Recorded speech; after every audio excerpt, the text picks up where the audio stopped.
মানবতা বিরোধী অপরাধের দায়ে ক্ষমতাচ্যুত সাবেক প্রধানমন্ত্রী শেখ হাসিনা ও আরও ৩ জনের রায়ের যে তারিখ নির্ধারণ তাকে কেন্দ্র করে কিন্তু আওয়ামী লীগের আজকের লকডাউন কর্মসূচি পালিত হচ্ছে।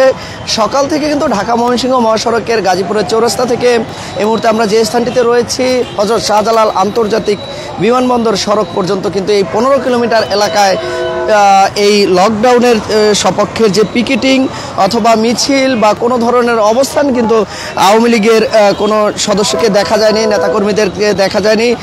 তবে পাশাপাশি কিন্তু দেখা গিয়েছে যে পুলিশের করা প্রহরা করা চেকপোস্ট, র্যাবের চেকপোস্ট, সেনাবাহিনীর চেকপোস্ট, পাশাপাশি কিন্তু জামায়াতে ইসলামী কিন্তু সরব রয়েছে এই লকডাউনকে কেন্দ্র করে এবং তারা কিন্তু আসলে প্রতিটি স্থানে কিন্তু গুরুত্বপূর্ণ যে প্রতিটি স্থান ঢাকা ময়মনসিংহ মহাসড়কের সেই স্থানে কিন্তু আসলে তারা অবস্থান নিয়েছেন এবং তারা কিন্তু আসলে স্লোগান দিচ্ছেন এবং শেখ হাসিনার কিন্তু তারা ফাঁসি দাবি করছেন এমনটি কিন্তু তারা দাবি তুলছেন। এবং আরেকটি বিষয় জানিয়ে রাখি, এই লকডাউনকে কেন্দ্র করে কিন্তু আসলে ঢাকা ময়মনসিংহ মহাসড়কে স্বাভাবিক দিনের তুলনায় কিন্তু যানবাহন চলাচল কিছুটা কম রয়েছে, ব্যক্তিগত গাড়ির পরিমাণ কিন্তু কিছুটা কম রয়েছে।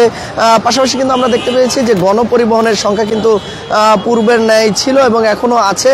এবং হচ্ছে আরেকটি তথ্য জানিয়ে রাখতে চাই, নিশ্চয়ই আপনারা দেখতে পাচ্ছেন যে বিমানবন্দর এলাকায় পুলিশের যে চেকপোস্ট সেই চেকপোস্টে কিন্তু আসলে প্রতিটি মোটর সাইকেলকে কিন্তু আসলে থামিয়ে কাগজপত্র দেখা হচ্ছে।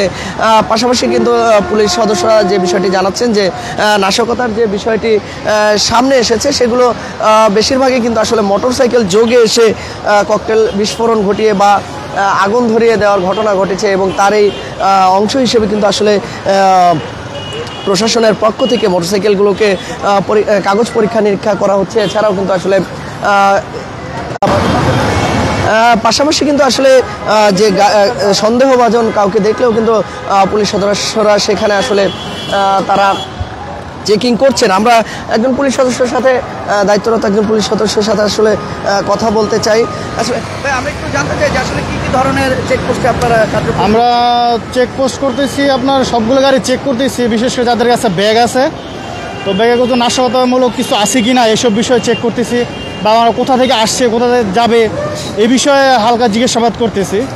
মূলত এখন বর্তমানে মোটরসাইকেলের উপরে অভিযানটা আমাদের চলতেছে। এখন আমরা তো দেখতে পাই যে আসলে ককটেলগুলো মারা হচ্ছে এই মোটরসাইকেল। জি জি হ্যাঁ মোটরসাইকেল যত নাশকতামূলক কার্যক্রম আছে মোটরসাইকেল দিয়ে বেশি হয়।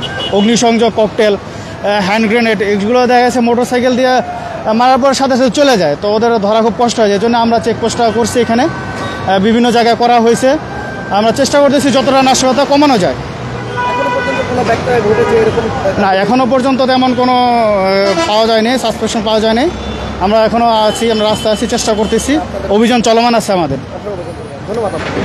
যেমনটি শুনছিলেন দায়িত্বরত একজন সার্জেন্ট কিন্তু জানাচ্ছিলেন যে আসলে তাদের যে প্রয়াস নাশকতা ঠেকাতে মোটরসাইকেল যোগে এসে যে ককটেল মারার যে বিষয়গুলো রয়েছে, পেট্রোল বোমার কিন্তু মারার ঘটনা ঘটেছে বেশ কয়েক জায়গায়। তার আসলে এই বিষয়টিকে সামনে রেখেই কিন্তু আসলে পুলিশের যে ঢাকা ময়মনসিংহ মহাসড়ক এলাকার যে গুরুত্বপূর্ণ পয়েন্টগুলো সেই এলাকায় কিন্তু আসলে পুলিশের চেকপোস্টকে বাড়ানো হয়েছে। এছাড়া আরেকটি বিষয় যদি জানিয়ে রাখি, ঢাকা ময়মনসিংহ মহাসড়কে প্রতিদিন স্বাভাবিক যে চিত্র সেই চিত্র কিন্তু আজকে নেই। অর্থাৎ যদি বলা চলে গণপরিবহন কিন্তু সময়ের সাথে সাথে বৃদ্ধি পেয়েছে, কিন্তু ব্যক্তিগত গাড়ির পরিমাণ কিন্তু খুবই কম সংখ্যক আমরা দেখতে পেয়েছি। এবং নিশ্চয়ই আপনারা পেছনের সড়কটি দেখতে পাচ্ছেন যে এই সড়কে কিন্তু প্রতিদিনের যে চিত্র সেই চিত্র কিন্তু আসলে যানজটের একটি প্রকোপ থাকে, গাড়ির ধীর গতি থাকে। তবে আজকে কিন্তু ব্যক্তিগত গাড়ির সংখ্যা কম থাকায় সড়ক অনেকটাই ফাঁকা রয়েছে। এই ছিল বিমানবন্দর এলাকা থেকে লকডাউনের সর্বশেষ তথ্য।